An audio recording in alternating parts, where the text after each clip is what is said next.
Hello, the English speakers, and happy Halloween, I guess. They started a little bit early, but I guess they want to use their stuff for a long time. So, happy Halloween, I guess. We will talk a little bit about opposition and how to think about stuff. But let's start by taking a big, deep breath. On the prayer street, hopefully, or it's the Bean Street, who knows. There are some problems with the Gaza peace. The Israelis are showing all signs that they really do not want peace and they want to murder and Holocaust as much as they can. We'll see if they can be forced to get peace, but I don't think so. Israel will drag itself into war in one way or another until it's destroyed. No one actually believes that they will become a peaceful nation. They are totally mentally sick, a big majority of the people, and it's just a matter of time until the rest of the world realize that. But generally in the world there are oppositions that are insane, far leftist idiots basically, and they are there to make lesser idiots, those who are just doing a very bad job, to stay in power, because then they can always scare people with those false opposition. I will remind you that most of this controlled opposition, they have no idea that they are controlled opposition. They think that they are the real thing and they fight the good fight, even though they are just selecting some problems to solve, maybe real problems, but they don't have the solutions and they don't have the power. The missionary church here. So, then you have the ones, the black pillars, that says that we can't trust anyone. Everyone is controlled opposition, they say, and you can't trust any facts. It's all lies and blah, blah, blah. These are toxic people that you should avoid. There are people that you can trust. No, they are not right about everything, but at least if they are honest men and women, you should at least trust them for that, but don't trust their facts, of course. But some facts can be more trusted than others. If there are some facts that are obviously lies, there is some problem there. It can be that it's an honest person but have suffered from brainwashing, but that person should de-brainwash themselves. It might be you yourself also. I'm not saying that I'm never brainwashed. That surely has happened, even though I don't know what it is that I have fallen for yet, but be a little bit humble. And there is always people who have built stuff. Maybe they are brainwashed in when it comes to something else, but if they have been involved in that particular matter and they have tested their ideas against reality, everything from building organizations to building more physical things, trust them first and foremost, and so-called experts that haven't tried out their ideas in against reality, they are less trustworthy, especially if they are thinkers like me. I'm good at pointing out ideas. Maybe you should test them out before you actually trust them, though. But my job is to give you ideas, not to give you advice. Glenn Beck, he is a Zionist, but he is the least obnoxious, least satanic, and least lying piece of garbage. So that's why I think he's the most important person to bring up when it comes to Zionism, because I can actually stand a little bit about what he's saying. He's not doing total idiotic things. They are just pretty idiotic.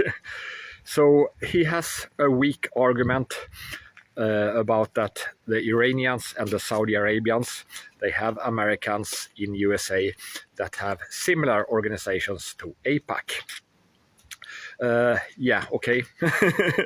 They are not nearly as powerful. So what is the actual point there? It's a weak point, but I will give him that. It's a point at least.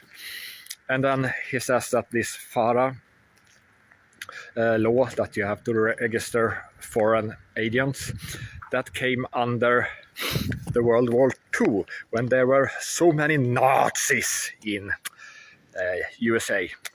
Of course, they were called stuff like that because of the Jews that were lying, and they really didn't want a National Socialist USA. That was America first. No, they wanted USA in the war and a global Jewish world order.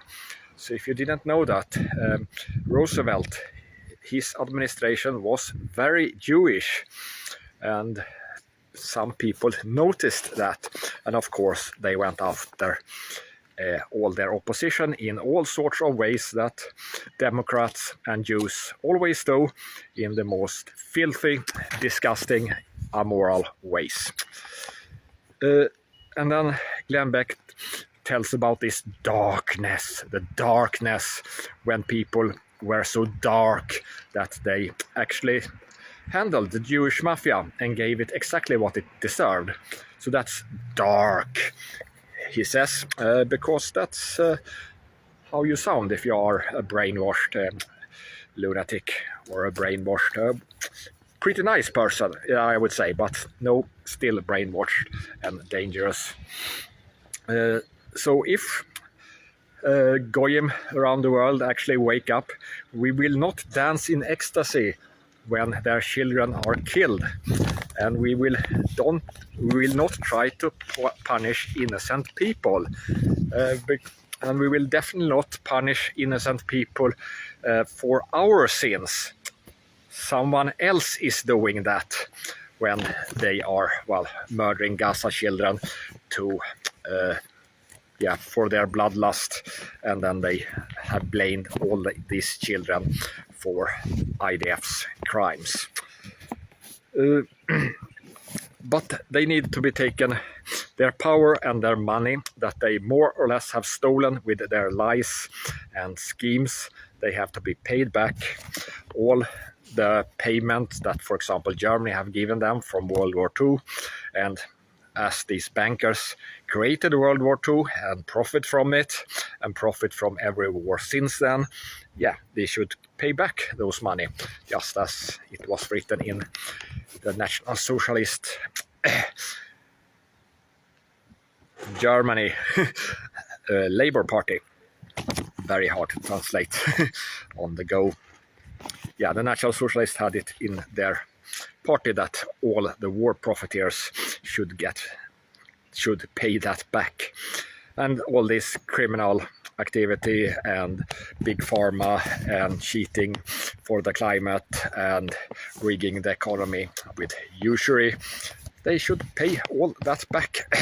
And if you do nationalize and take assets from people, that's of course generally bad for the economy. If you socialize your oil production or whatever, it can go well, but you erode the trust. But if you take assets from criminals, that's different and will not lower the confidence in your economy or in the state. And if it's also an industry that is not productive, for example, big pharma or some of the banks that are basically destroying much more than they are helping investments or the economy grow, then you are not destroying, you are just helping the economy actually, as you remove some parasites. So here you have the Swedish National Börs, the Ornäs birch with its strange leaves that are lying around everywhere in the autumn. And then some noisy person with a leaf blower will come here and destroy the local climate, at least the noise climate. And then all these foundations that the National Socialists also wanted to take control over. These foundations that are working for Jewish supremacy instead of the good of humanity. Why should they have control over these? And they are not doing good things in general. So maybe a well-run government or something else should run them. But Farah is a joke. All this colluding and conspiracying that they are doing, that needs to go, and there is no legal way, I think, to do it. Of course you can do some minor things about foundations and taxing, and you can of course do something about big pharma, but in general it's the culture that has to do with the isolation of these not good people. I mean not that they are not good. I'm not saying that they are very evil, but there are people who are not good at their job. Bill Ackman was a good example. That was it Tucker Carlson who brought him up. That's not a very bright billionaire, but he's a billionaire because of his connections and being Jewish. And why do you want to do business with these people? They are not the best ones to do business with. So if you see these well-networked people, you might think that they are a quick way that you can use them for your business, but they are dangerous also because they will screw you, and you are safer if you don't use their products. The best example is of course the vaccines, but also if you take loans and stuff from them. Try to find more trustworthy bankers. And there we have the noise going. Probably some leaf blower. No, I don't think a private person has a leaf blower, but maybe it's something else. Yeah, chainsaw. They come in electrical models nowadays. Not common here, I guess. What if we take all these Hasbara people, or Jews in general, and we let them do some propaganda for the Third Reich? How would it sound if you make it equally absurd and lying? So, first of all, they would say that Hitler, he was not Judeo-skeptic. No, Hitler was not that. He loved and promoted Jews all the time, and even during the hardest part of the World War II, all the Jews got free train trips so that they could go camping. And if you thought that Germany invaded Soviet, that's totally wrong. That is what we call gas libel. So no, Germany did not invade Soviet. It was mostly other countries, because Germany is just one country, and there were Finland and Bulgaria and Hungary, etc., that were invading Soviet. So don't ever say that Germany invaded Soviet. That's wrong. And when Germany invaded Soviet, they did find a lot of evidence of all the crimes against humanity that the Soviets had done, with thousands of murdered, slaughtered civilians in Poland, for example.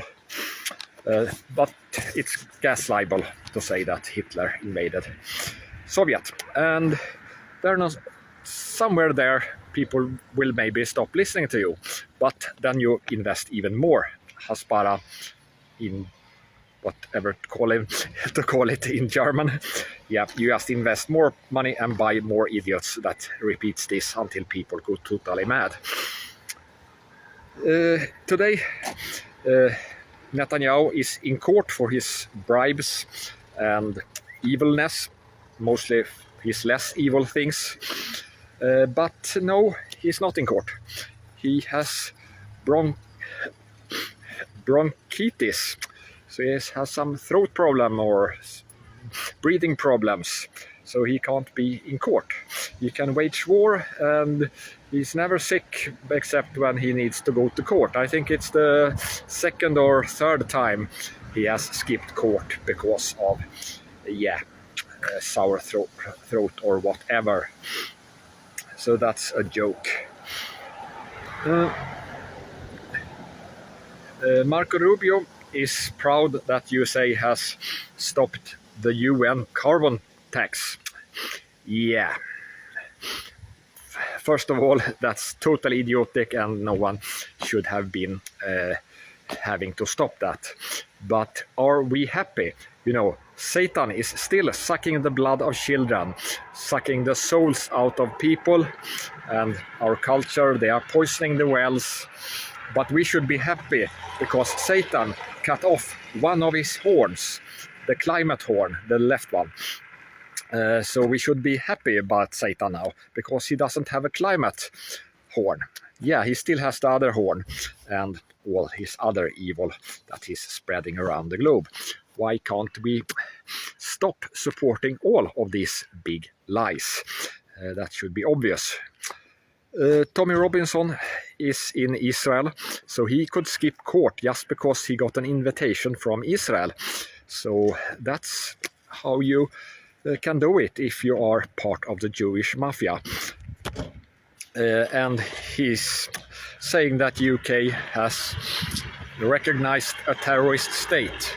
And strangely enough, he's not talking about Israel, but the not so much state Palestine.